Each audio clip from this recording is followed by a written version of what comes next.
Thank you very much. Thank you for having me. I'm excited for this presentation. So welcome, everyone. You're here for the security class. If you're expecting something else, sorry, that's what we're doing today. So what we're going to talk about is how to protect your law firm from the biggest security threats of 2021 without having to become a security expert or waste a whole bunch of your valuable time.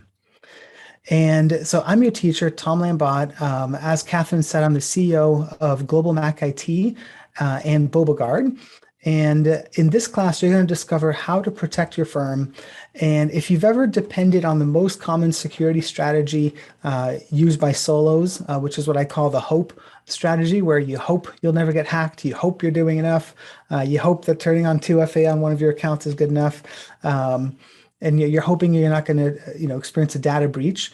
I'm really proud of you for investing the time to find some different strategies and kind of, get up to date on, what's out there. How can I really secure and protect my law practice? So first of all, who am I and why should you care? So Bobagard is a company that I founded last year, and it's a turnkey cybersecurity solution that I built from the ground up to protect solo, small, and now we're expanding to mid-sized law firms from getting hacked. And I'm also the CEO and founder of Global Mac IT, a company I started 16 years ago. And so we're a managed service provider. So we do outsourced IT for law firms that use Macs. So it's a very, very specific niche. And I've written a few different books on the topic. I also like to take photo ops with famous people to make me seem more important than I really am. There's a few of the Sharks and Marcus Lemonis and, a fancy, hey, I'm on stage, look at me. So I also write a lot of content. I enjoy writing. I'm kind of a simplifier when it comes to complex technology things. That's what I've always loved. And so I have a blog series called Stupid Simple Mac Tips. I also have one called Stupid Simple Security Tips, where we just kind of write. Yeah, I usually shoot for 300 to 400 words, so it's really short and digestible and applicable content written specifically for solo and small firms. Um, all that stuff aside, what I love the most is my family, my kiddos. I've got four beautiful, healthy, and happy kids, and we recently adopted a French bulldog named Boba, which you can see in the top right there. His ears are as big as his head. And we're actually going to be adopting, getting another dog on Friday, which is they have the same dad. Yeah, one dog wasn't enough, so we're getting two. Um, so cybersecurity threats need to be addressed, right? However, as a solo and small practice, a small law firm, you face a few different problems. First, most people lack certainty in going about it, right? Where do you start? What do you need to do? I find a lot of people have a nagging suspicion that the basic measures they're currently taking are not enough. Most common, you just don't have the time. And it's also really common that if you have reached out to an IT provider to get help, you are turned away for being too small. I actually had a call yesterday with a lawyer down in New Orleans who I met with 2 years ago. And at that time, I had turned him away because he was too small. For my managed service provider company, we have a 10 user minimum. A lot of IT companies have a 15, 20, 25 user minimum. And so over the years, I met with hundreds of solo and small firm lawyers that I knew they were too small for our service going in. But I always strive to provide value, at a minimum, give them some direction and guidance and recommendations for what they could do. But ultimately, I knew that I was kind of turning them around and sending them back out into the world where they didn't have the resources and solutions that they were going to need. And so one of the concepts that I created is that, it's kind of simplicity, complexity, and then simplicity. It's kind of an ongoing cycle. And so the legal profession as a whole, I've been in this, market for 16 years now, and they've made significant advancements in their use of technology, right? Especially with the cloud being adopted, really over the past 10 years, but really in the past 5 years is when it has been kind of widely accepted. And so it has brought a significant amount of simplifying, when it comes to the technology, right? So you look at Clio and Rocket Matter, the first case management solutions that were, SaaS applications, came out in 2007. And today, a lawyer can get almost everything they need set up really quickly, right? If you need to, when you're opening up your new practice, you can set up 365, your email, contacts, calendars, file sharing set up on Box, and integrate these services with your favorite case management solution all in one afternoon, right? So as a result, a full 40% of lawyers have said that they're likely to turn to internal tech support for problems with their firm's technology. So that's another way of saying, hey, when I have a tech problem, I go to Google, I figure it out myself. And what I found is when you've got, usually 2, 3, 4, 5, 6, 7, I think usually when you get to 8 people or more, that's when it starts getting much more complex. And that's when it usually makes sense to get an IT provider. But even then, not all the time. We just signed a client with 10 users last week, and he's like, hey, I got a pretty good handle on the technology. I'm comfortable managing the email accounts and all that stuff. Where I'm not confident is the security part. And so there's been, again, a lot of progress, a lot of simplifying. And that's a direct result of the progress made through adopting all these new technologies that have empowered solo and small firms to practice at a much lower price point, right? 10 years ago, you had to have an Exchange server hosted, on in-house somewhere. You'd have to hire an IT person to get it all configured, and it cost big money to get set up. Now, as the great philosopher of the 80s band Poison, Bret Michaels, sings, every rose has its thorn. So on the flip side of that simplicity is that alongside it, there's a new complexity that was introduced. And so as the technology became easier to use, cyber criminals have and continue to become more and more sophisticated, right? So this image here is a list of many of the solutions that exist to protect businesses from cybersecurity threats. You're probably confused or overwhelmed. I am too. And I look at that thing, it's like, oh my gosh, it's just me, right? It's just me and a paralegal. I don't have that much complexity. And so most people, most of you do not have an IT company proactively providing advice and guidance on all the latest security threats. And since the role of security falls under managing the technology, what's happening is that the majority of solo and small firm lawyers are grossly underprotected, and they don't even realize it. And the problem is that 49% of private practitioners in the US, out of about 760,000, 49% are solos, and another 14% are in firms with 2 to 5 lawyers. So that makes up 75% of all lawyers are in firms with 5 lawyers or less, right? And so the majority of them, they want to do the right thing. They want to make sure that their content is secure, their data, their client files and all that stuff, but they don't know where to start. They don't know where to go.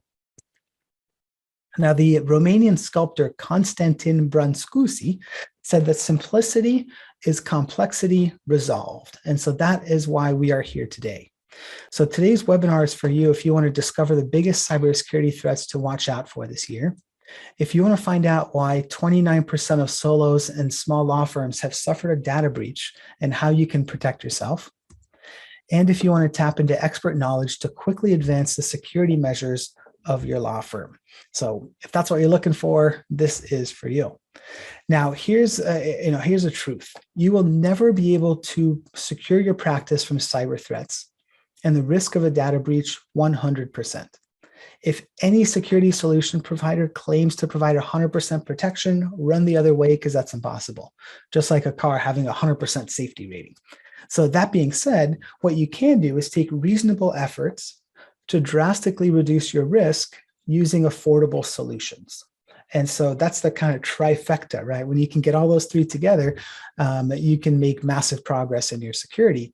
However, I have to admit that I didn't always take security seriously enough myself. So since 2006, I've been running Global Mac IT, right? We're a managed service provider for law firms that use Macs. And in 2012, I experienced a frighteningly close call when our biggest client at the time, a leading South Texas law firm with a strong reputation as civil litigators, came super close to becoming a victim of a data breach on our watch. And so this really shook me to the core because I realized how close they had been to facing hundreds of thousands of dollars, in damages and corresponding fines and lost revenues and all that stuff. And so I had told myself up until then that, yeah, security is one of our top priorities. But going through this made me really face some hard truths, and the truth is that our clients were at risk and we had to do more. Now, one of the problems that I had is that we just worked with Macs, and Macs have always been more secure than PCs. And I'm not here saying that's not true anymore, right? But I also became keenly aware that a lot of Mac using lawyers were actually very lackadaisical towards security because they were using Macs, right? So the mindset was, oh, we use Macs, so we don't need to worry about security, right? And that was true 10, 15 years ago to a certain degree. But today, the landscape has really evolved, the threat landscape. So, back then I took pride in the fact that we didn't even run malware or antivirus software, and that I had never had one Mac on my watch, been infected. So I myself was perpetuating the behavior of inaction. Okay. However, facing that, that close call led me to a lot of sleepless nights, a lot of stress. It was not fun. And as a result, we drastically changed our entire approach to security, right? Again, we were not doing enough to properly address the evolving world of cybercrime. And so I made a commitment at that point to not only include all the security layers needed, but to seek the absolute best in class. And so as a result, we ended up spending thousands of hours researching, testing, and rolling out, the best in class security solutions, really finding like, hey, what actually helps, right? What moves the needle? What actually gets results and increases the security? And so we tested dozens of security solutions, internally. My system admin spent thousands of hours, doing this over the years. And now we depend on all of these solutions to protect our company and all of our clients. And so whenever we sign up a client under GlobeMac IT, implementing these solutions is not an option, right? So it's like, hey, this is what we do.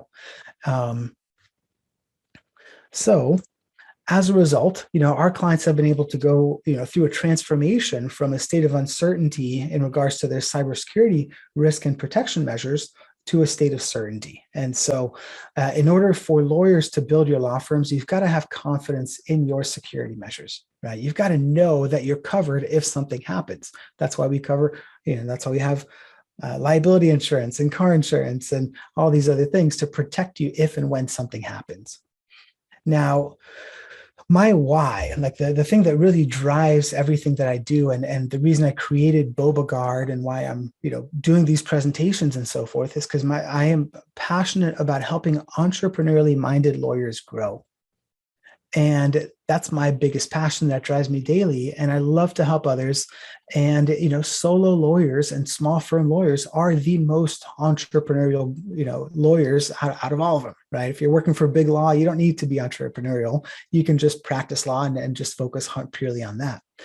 So Bobagard was built specifically to provide the answer to these problems. Okay. The idea was to simplify the complexity that's inherent in getting the right security measures in place.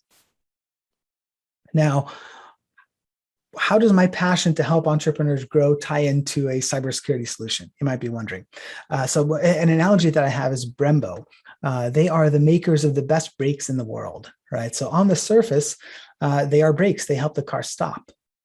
But in reality, being a leader in the racing sector who's won more than 400 championships, what the Brembo brakes really allow the drivers to do is go fast with their product's ability to stop and protect them when most needed, right? They're able to, gun it into the turn because they know that their brakes are going to do what it needs to, when it comes up. And so I believe that protecting solo and small firm lawyers like you empowers you to go fast, focus on growth, and focus on building your practice. So when I went through, kind of that big scare in 2012 and all the action that came afterwards, there were three key lessons that I learned that I want to share with you. And so the first lesson is that the likelihood of a data breach is far higher than you think. And the 2020 ABA Tech report, states that the number of firms experiencing a security breach increased over the prior year, 29% compared to 26% in 2019, and it was 23% in 2018. So the path is not going in the right direction. The second lesson was that most solutions out there are not created or built with you in mind, the solo or small firm lawyer. Okay. the majority of, what gets attention, hits, and results are the big companies selling big products to big enterprises, right? If I'm building a cybersecurity solution, if I can sell it to one of the big law firms and has, 500 or 2,000 people, I'm going to make a heck of a lot more money than selling it to 2, 3 solos, right? And so the problem, again, most IT companies, what they do is they have that 10, they might have a security stack, but they still have the 10, 15, 25 user minimums, or they want to do all the IT for your law firm and do the security stack. No one has gone out there to kind of simplify it, for the solo small firm lawyer, and it kind of made it accessible. And again, I've turned away hundreds of lawyers, over the past 16 years. And that's really why I went out to build this, because I started feeling really bad. And I was like, man, I know they're going to go back out there when I turn them away, and they're not going to be able to find the solutions they desperately need. And so I started asking myself, how can I help them? How can I bring value? How can I create a solution? Because the biggest issue was labor and resources.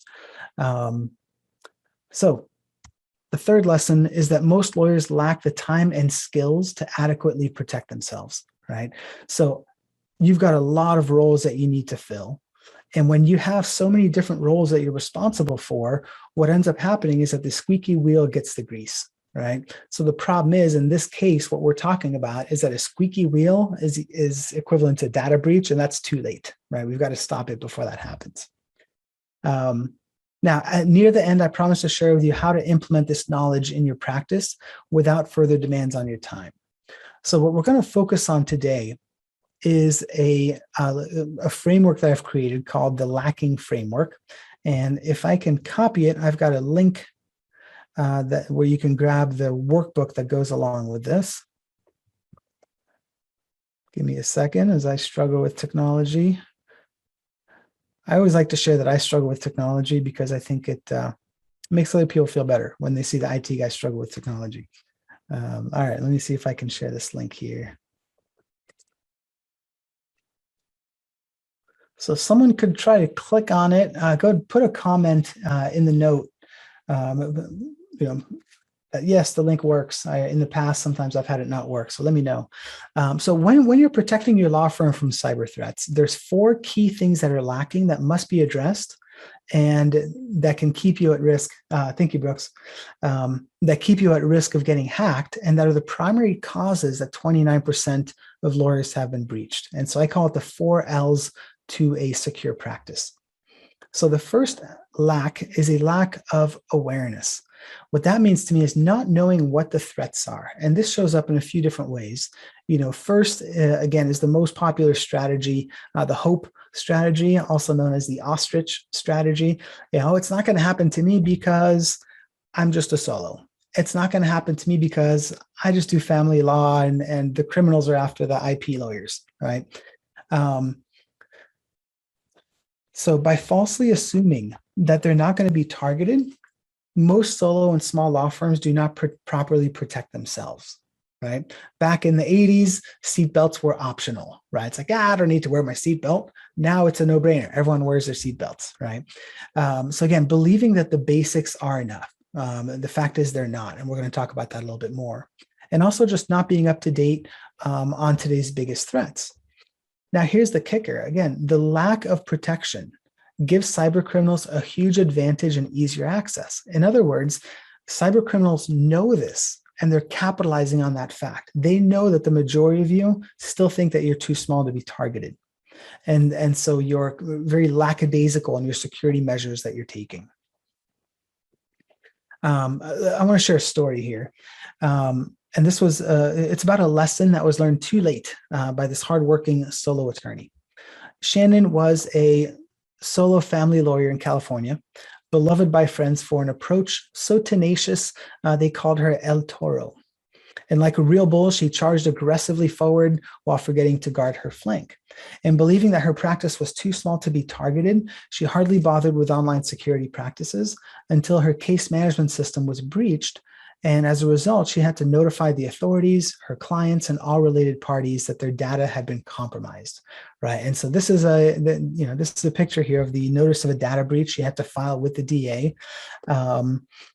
And I didn't know her personally, but actually did a search on the dark web under her domain. And I found one hit, a single set of password credentials, and the password was her first name. So I don't have 100% confidence that that is what led to the breach, but it's very likely and quite possible. The dates of when that credential actually went on the dark web was within weeks of May 5th, 2018 for when she actually was breached. So had she understood the risks, she would have taken better precautions, right? Using a password manager, unique passwords, credential monitoring, system alerts.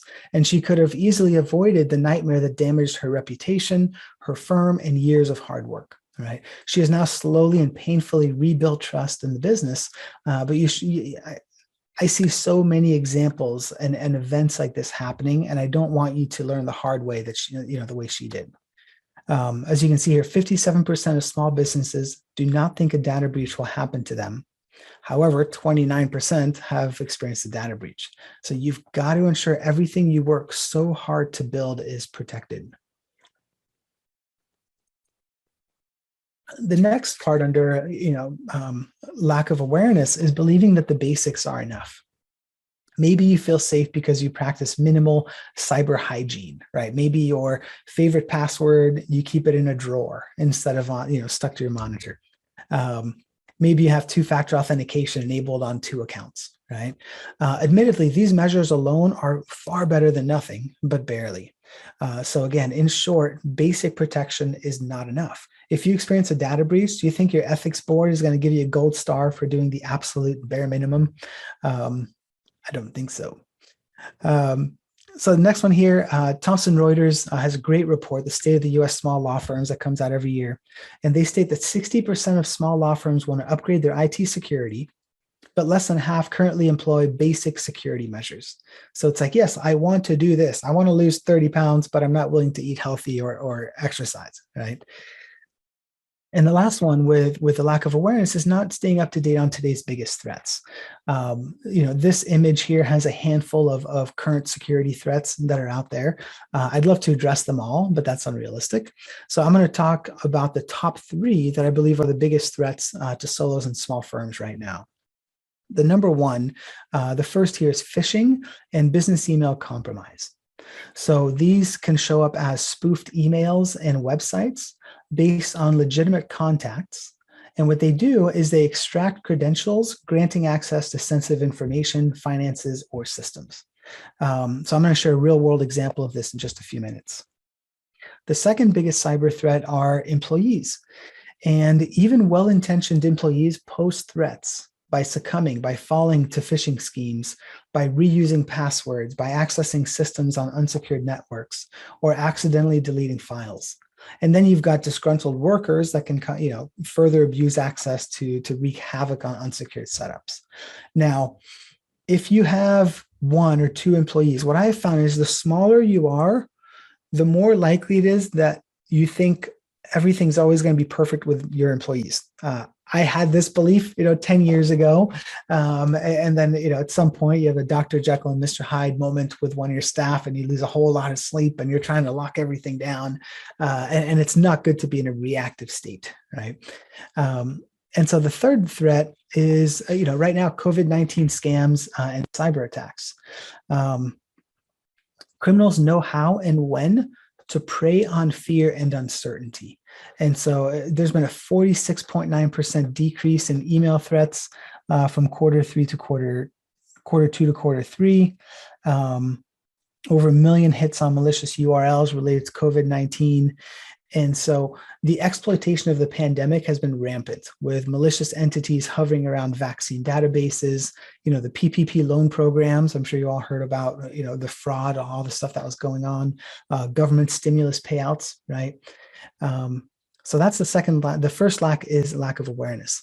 The second is a lack of time, right? So it's simply a lack of time to research solutions. So let's say, okay, hey, I'm aware of the issues. I know I got to do something about this. How do I go about it? And so overwhelm is a real challenge that most of you face daily, rarely share publicly, and let alone, admit to yourselves. And when I started, in 2006, working as an Apple consultant, billing hourly, I would bill my butt off in the day, right? Stack as many billable hours as I could. And then I'd work 2 to 3 hours at night, replying to emails, dealing with admin, HR, finance, technology, marketing. Can you relate? So the reality is that a lot of you do not have the time to execute all of your responsibilities at a high level.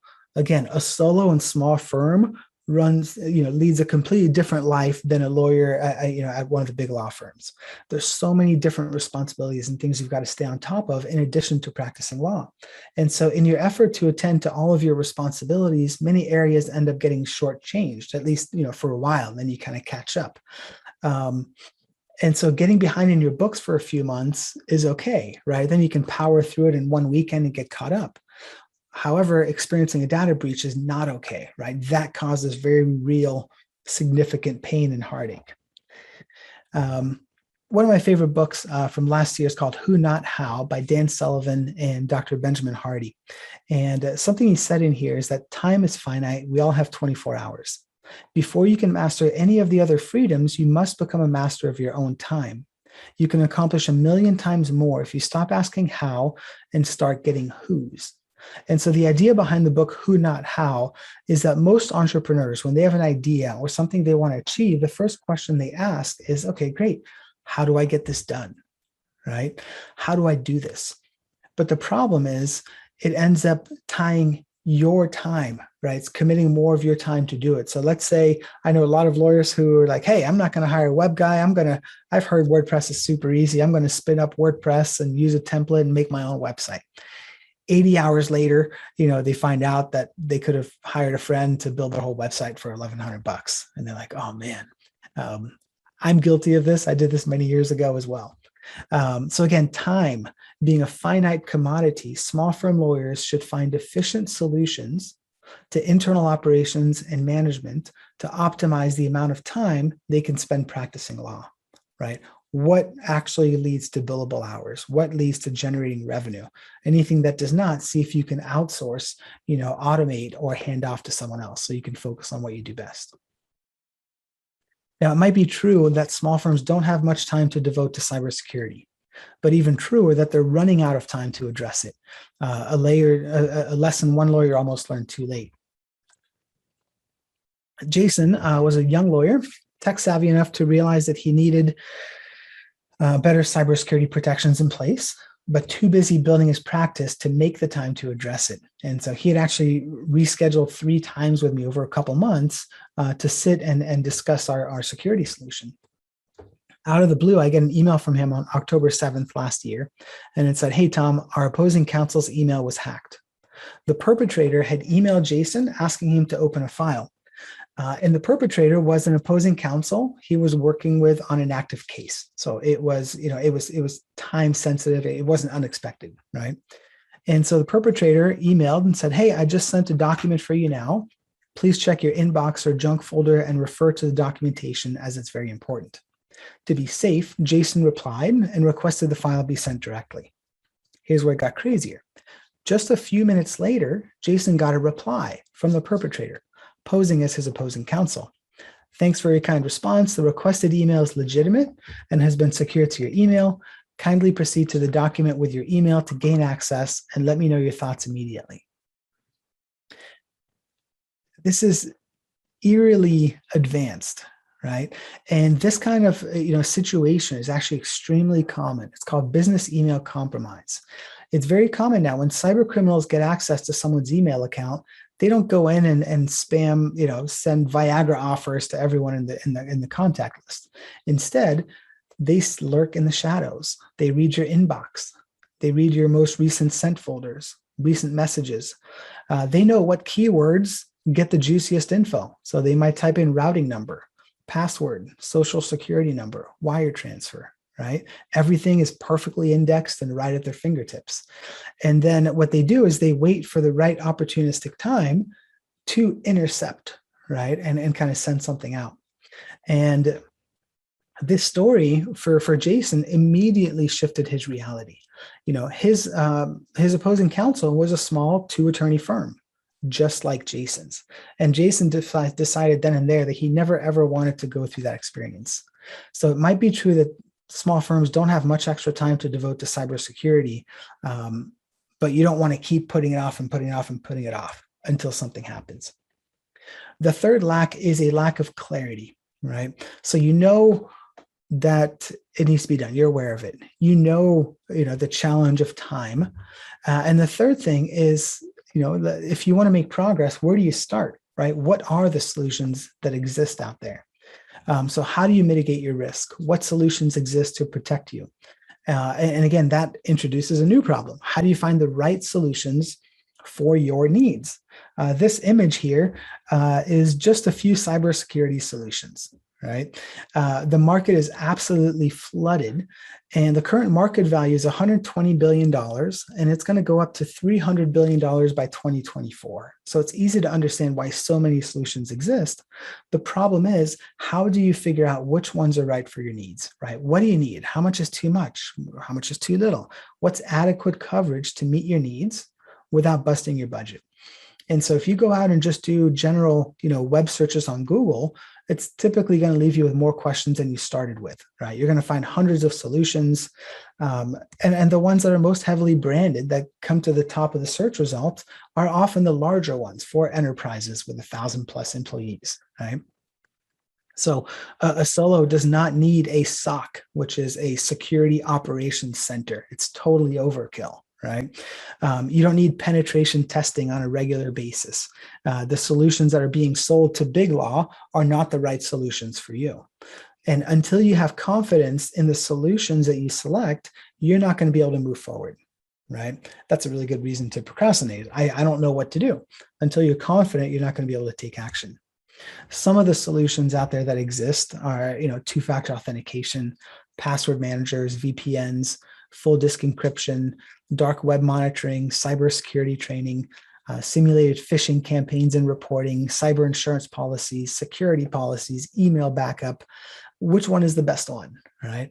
The answer is, none, and also all of them, right? There's not just one that's the best. Oh, if I were to get just one, which one should it be?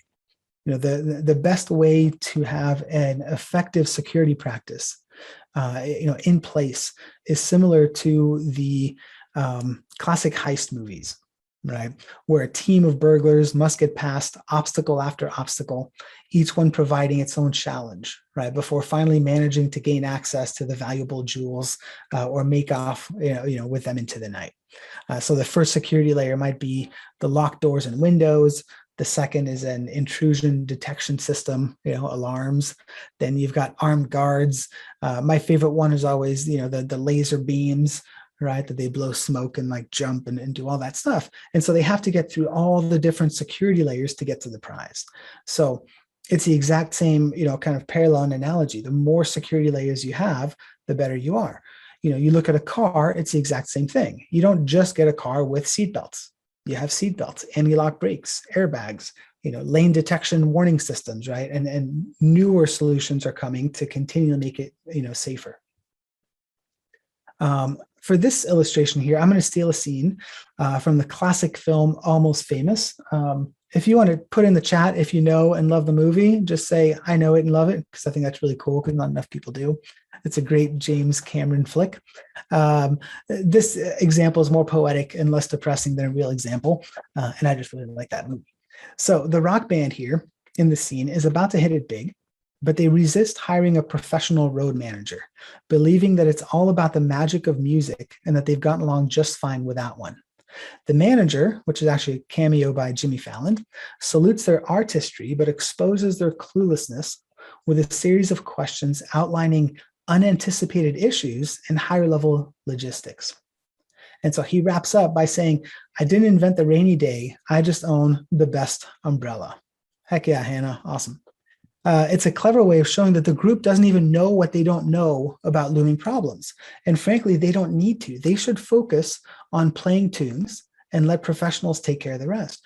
Just as you should concentrate on practicing law and growing your firm while letting legal technology, consulting services provide and take care of your security umbrella.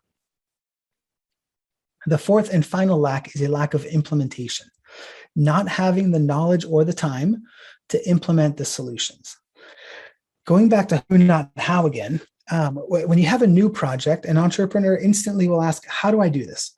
Instead, they should be asking, who can we get to do this for us?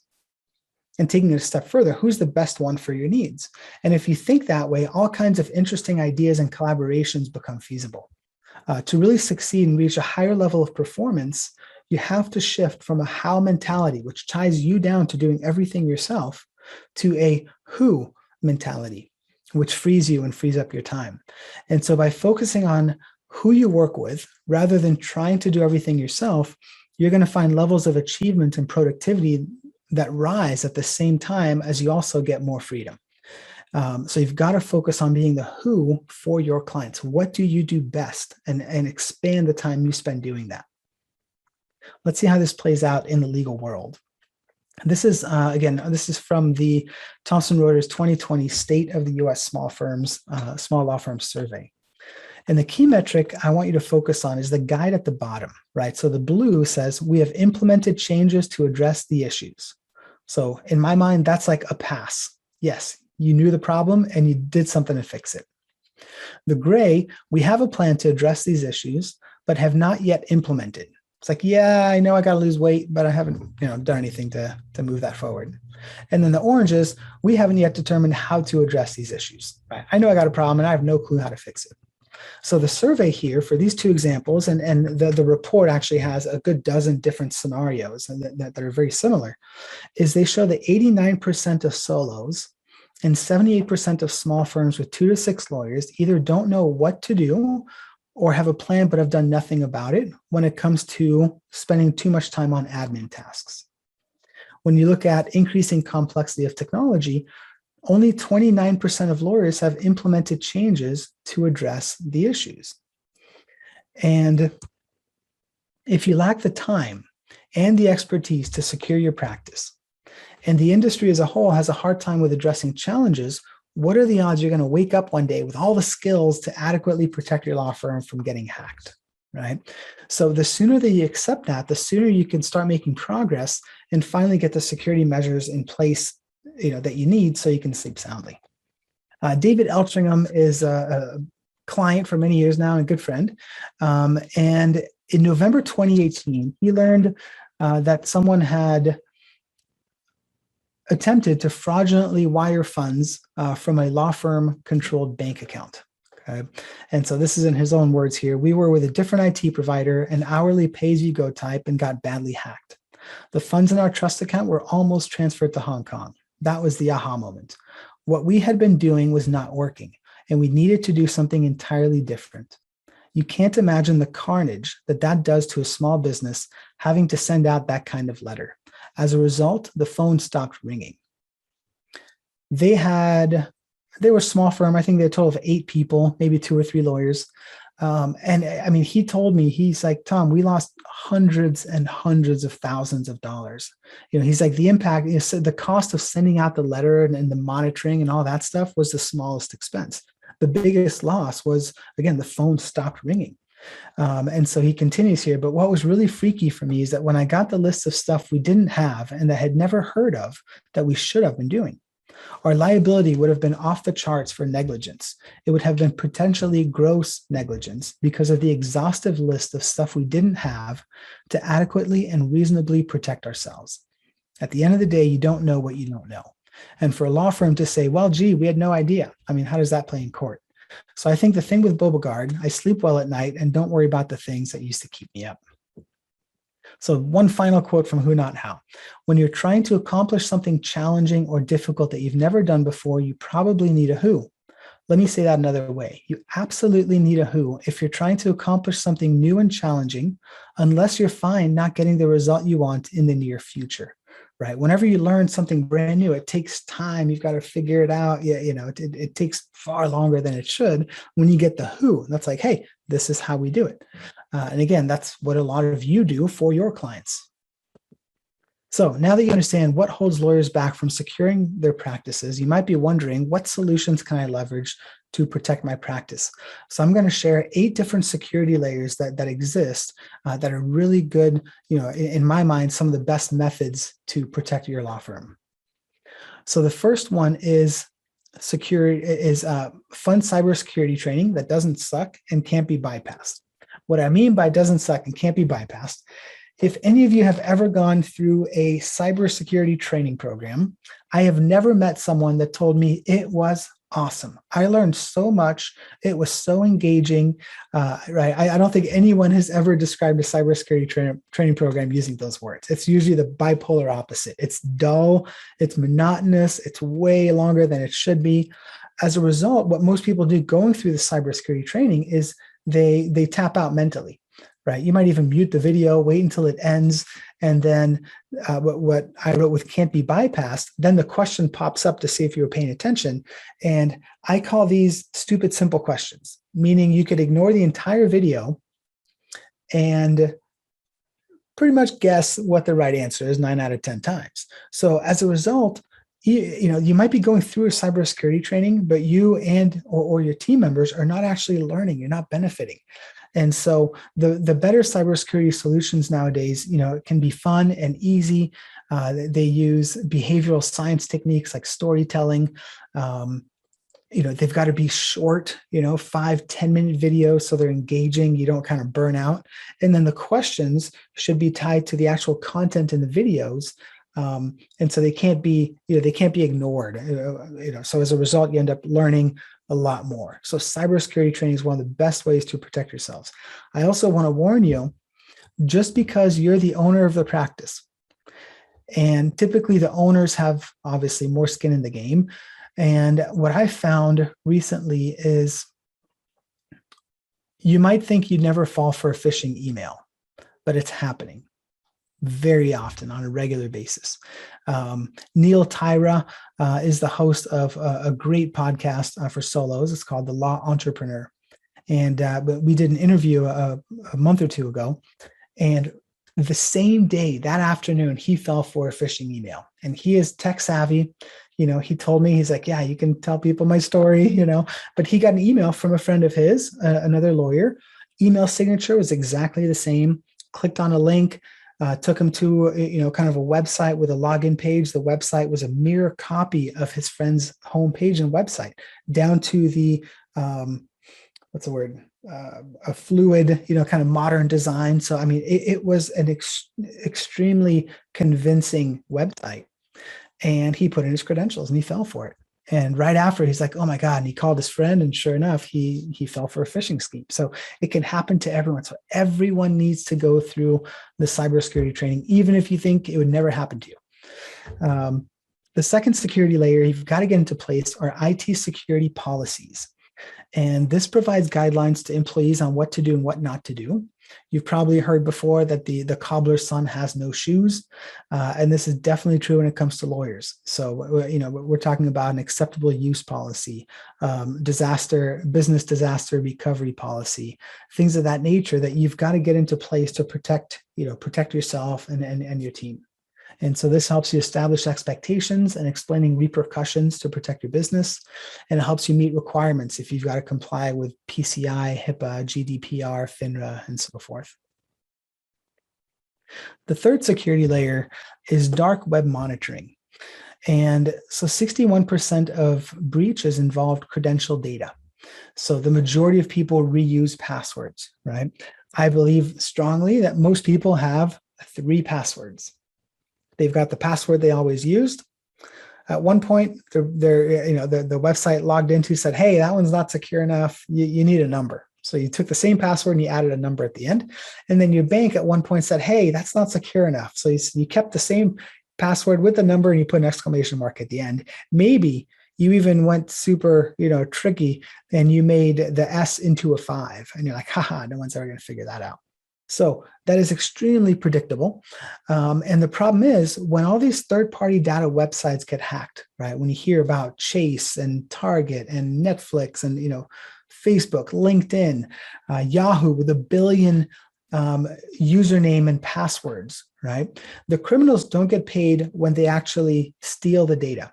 The criminals get paid when they go to the Amazon for criminals, which is the dark web, and they list them on the dark web and they say, hey, I've got 20 million credentials here with passwords. Other criminals come in and say, hey, I'll take 2 million of those. I'll take 10 million from the Target breach. How about let's make another million from Home Depot. And then they take that data and they start testing them out. Hey, does this work on Catherine's 365 account? Does this work on Marty's Clio account? How about Ellie's QuickBooks? And so that's when they go shopping, and that's how they get in and access a lot of content. A few years back, NIST, which is a National Institute of Safety and Transportation, they are the organization that taught everyone that said, hey, they're the ones that taught everyone to change their passwords every 3 months, right? For years and years, for 20 years, we were all taught to do this. So every 3 months, you were prompted, you put a different number at the end, and then you just recycle the same passwords. So NIST realized that, hey, that advice is actually really bad, and it forces people to create, really weak passwords. So they changed their recommendations, I think about 3 years ago. And they say, well, we don't recommend that anymore. What we recommend is that you only change your password when it's been compromised. Great advice. But the next question is, okay, how do I know when it's been compromised, right? How do I know that a third-party website, which I have no control over, gets hacked and that data gets listed on the dark web and now criminals have access to it? So that's where dark web monitoring comes in.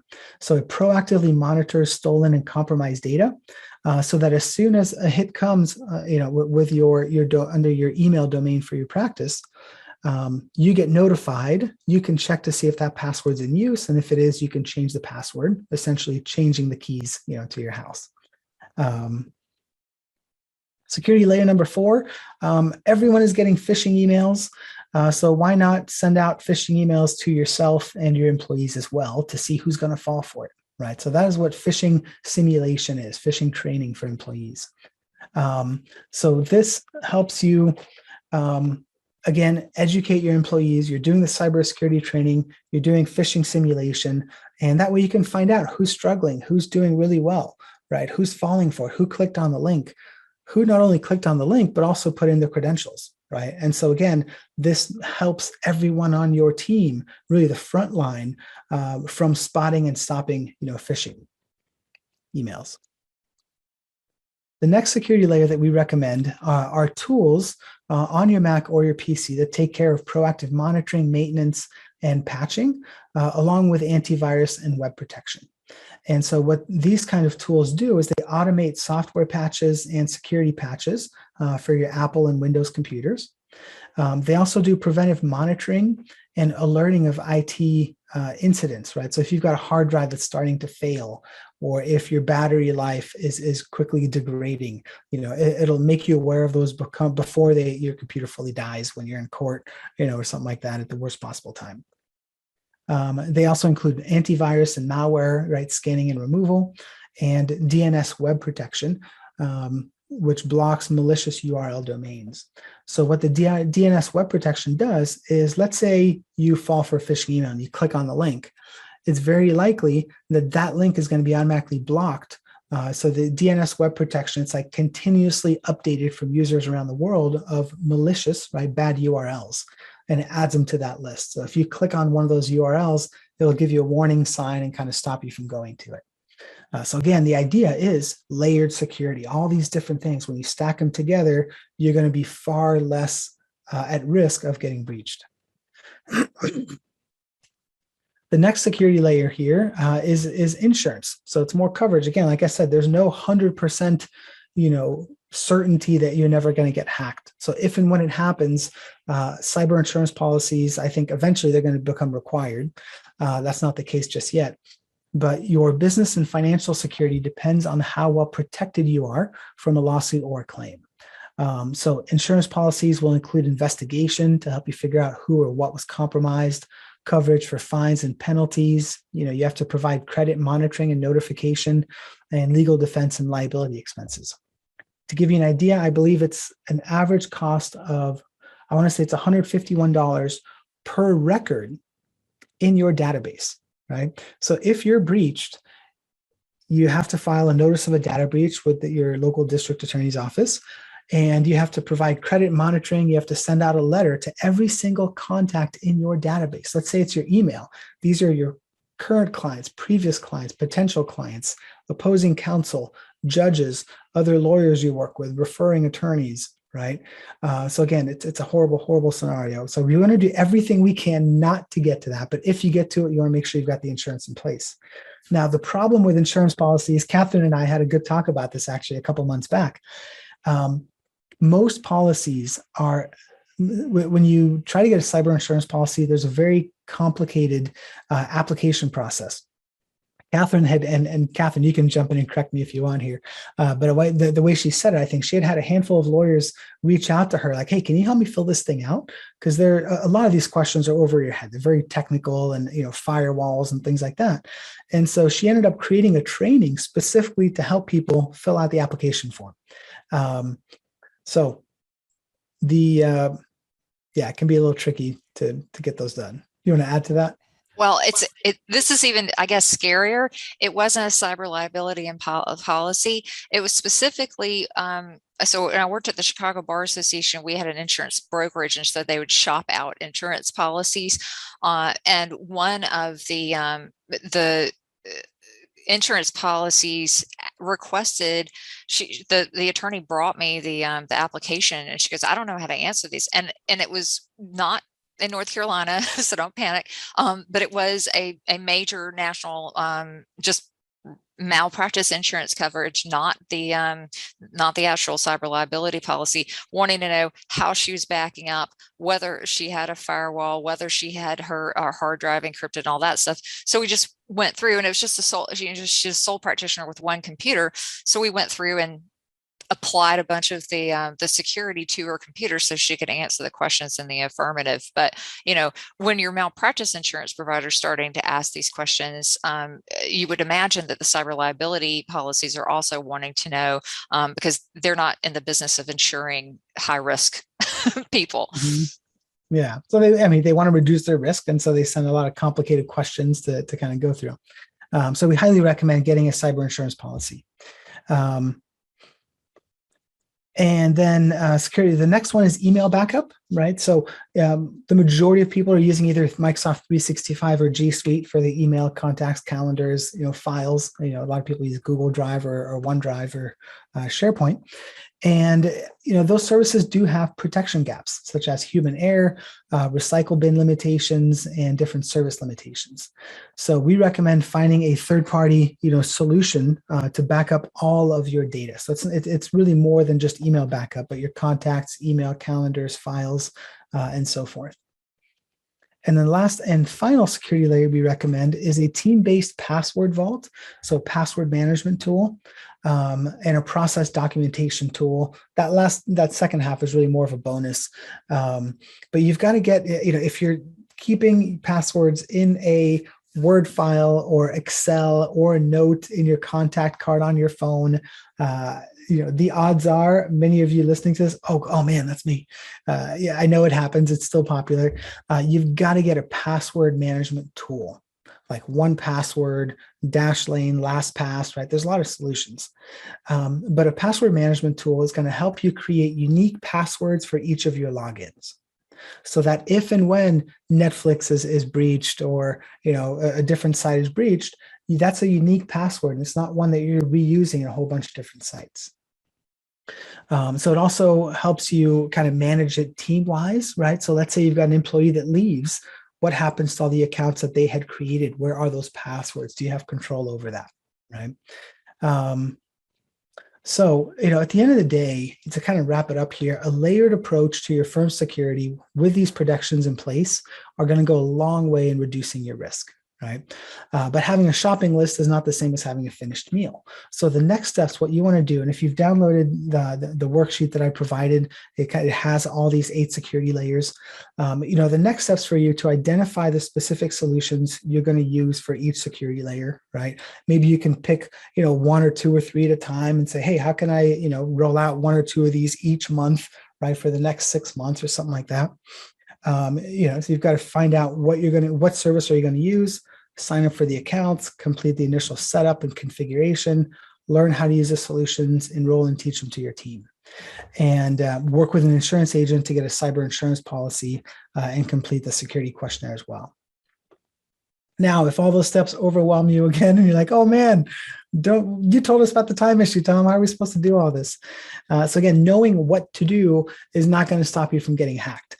I had a lawyer I spoke with about 7 weeks ago.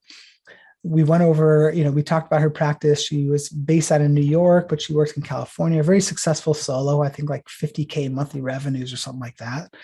And she's like, hey, I want to address my security. And we had a long talk about her concerns, and she never signed up, even though she gave me the impression she was going to. 2 weeks ago, I got a frazzled email from her saying, Tom, I've been hacked. They got into my Chase, my banking, and all these different things. And so we had a call last week, and she's like, Tom, I've spent 30 to 40 hours just in the past week. And I heard from her on Monday, she's still dealing with it, putting more time into it. And I was like, man, what about all your client appointments? She's like, yeah, I've had to reschedule and delay work and miss deadlines and things like that. So, the sad truth is most solos never get this addressed because they lack, the awareness, right? Do you understand the threat? They lack the time. How can I take care of this? They lack the clarity. What do I need? And it's hard to implement, right? Who's going to do it? So again, that's why we've built BobaGuard, and it's really a turnkey offering that's made all of these solutions accessible, to solo and small firm lawyers. And we've got a 66-minute process to kind of get everything up and running. So it takes very little time. So if you want to find out more, we've got a security checklist for busy lawyers at bobagard.com/checklist-NC. And I want to open it up for questions. Anything I might be able to help with that I didn't cover, or anything that I shared that was really confusing, or anything I can help with at all. I'm here to stay as long as you will stay, and as long as I can provide value and answer questions.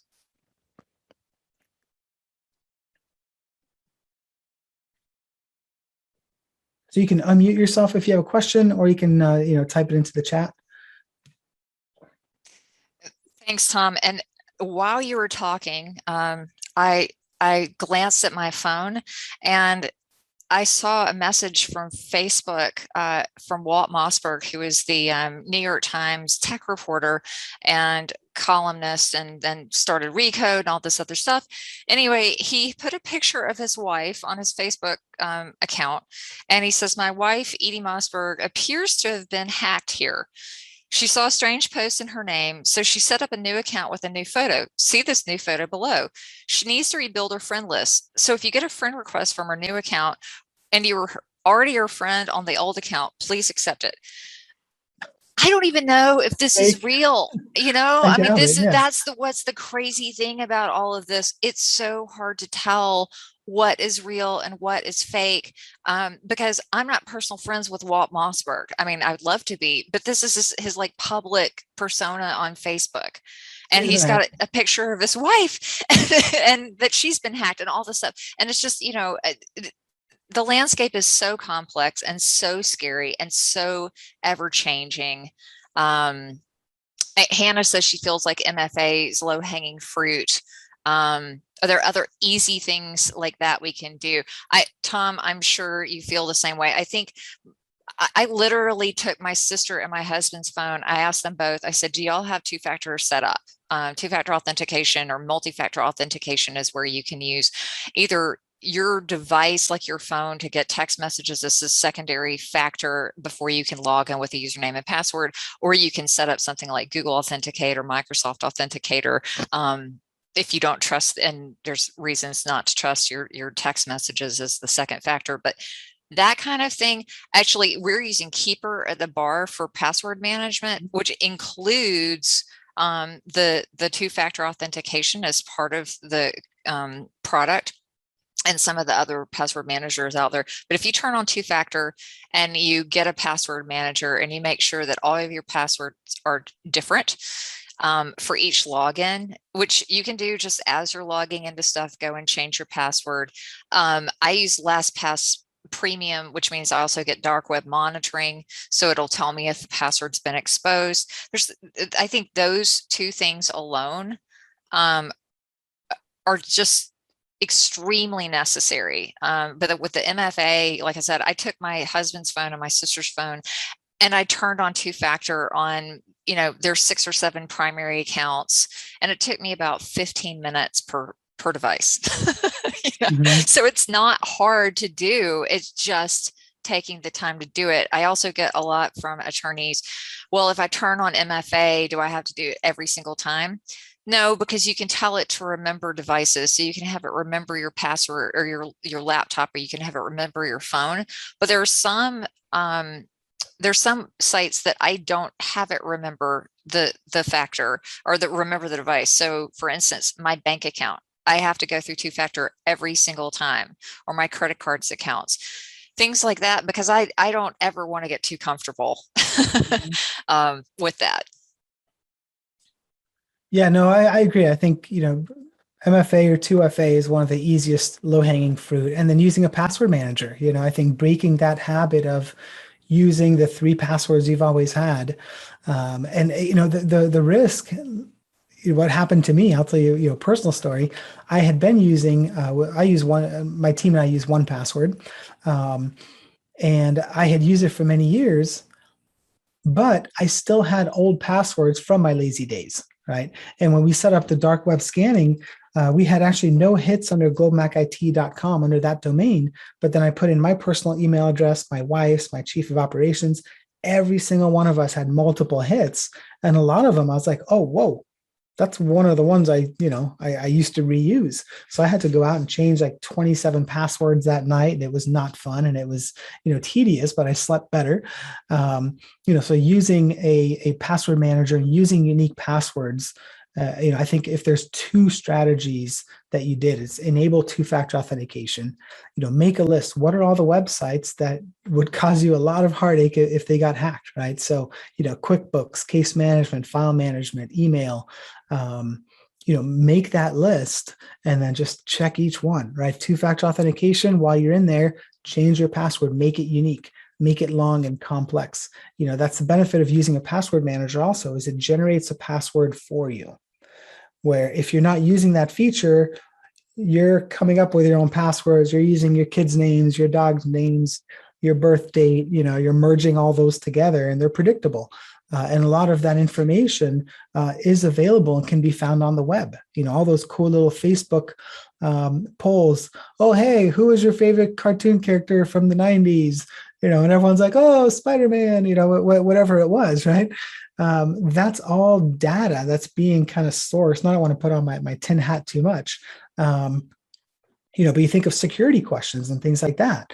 Like, there are polls that collect, essentially people are volunteering information, like, the street you grew up on, when you were 6, right? 10, 15, 20 years ago, no one would have ever been able to figure that out.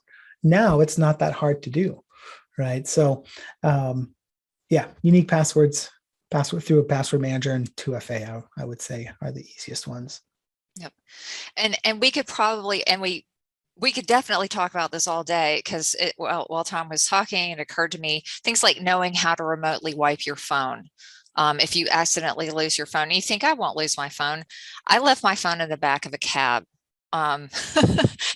And I had to remotely wipe it after I did as much as I could to try to get it back, and then had to give up. So you turn your phone into a disposable device. It's a very expensive disposable device, but you back up everything, and then you know how to remotely wipe it.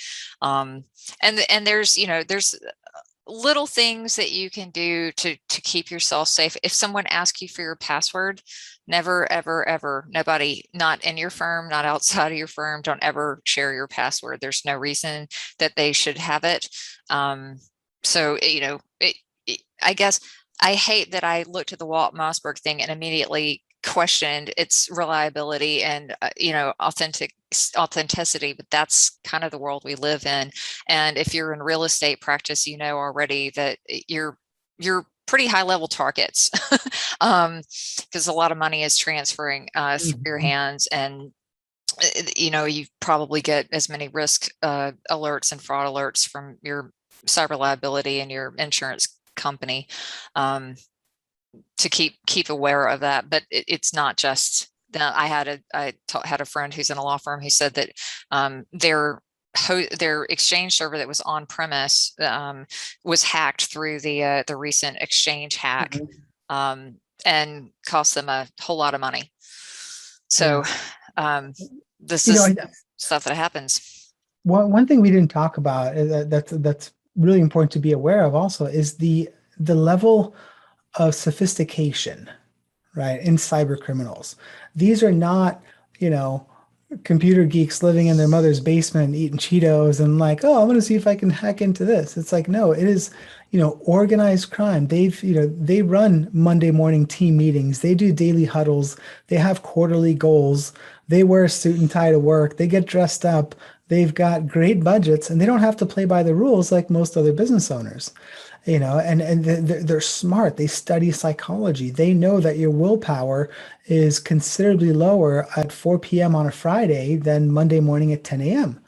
Right? You think about marketing, right? Oh, what are the best days to hold webinars? What's the best day to send a webinar invite, to get the most schedules, right? They do the same thing, but for the work that they're doing. Hey, which days and times get the highest phishing open rates? Right. They're studying that. They're aware of it. How can we, they read, Persuasion and the Robert Cialdini books, right, on influence and things like that. And so they're aware of all these concepts as well. And that's how Neil, right? Neil Tyra, that's how he fell for it. He got an email from his friend. He knew the email address. Email signature was exactly the same. A couple weeks ago, one of our clients sent us a phishing email that they suspected, and it was a complete replica of their website. It was actually hosted on spark.adobe.com.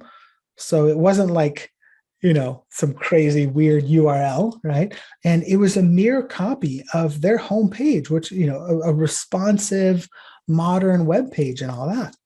I mean, and so they know the factors that, hey, if we see this, right, we put our guard down because the social proof and different things. And so they're using all these different, marketing tactics and social proof and different things to increase their open rates, right, their phishing success rates and all that stuff. So, yeah. Okay, well, I don't see any other questions. Tom, do you have a slide that has your contact information? No, but that would be smart. I'll put it in. I will share it with everybody in case you want to get in touch with Tom directly and ask him any other questions. It's in the chat as well. It's tom@bobegard.com. And with that, again, email Tom, email me. I'll stop the recording. I will put this up online. I'll get Tom's materials. I'll send them out to you. And thanks for participating today. Next month, we are going to shift gears quite dramatically and talk about project management tools and using one that you probably already have through Microsoft 365 and the Planner product. So stay tuned. Thanks, everybody.